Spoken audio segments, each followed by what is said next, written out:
Hello Kamayos, andito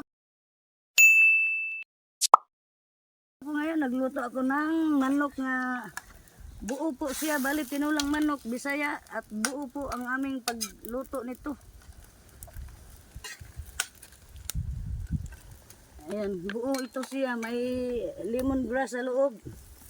Yan sa loob, ilalim. Ayan, may lemongrass ito at maya-maya po at pagkaluto nito at dito na rin po kami kakain dahil nandito po kami na temporary na nagawa ng barong-barong para may masilungan kami habang nagpapatrabaho kami dito sa lugar na ito nga tatayuan namin ng bahay. At doon banda medyo malinis na, doon kami magtayo ng kubo nga samantalang dyan kami titira o dyan kami tutuloy muna kasi doon sa gitna doon kami magtayo ng talagang bahay na namin.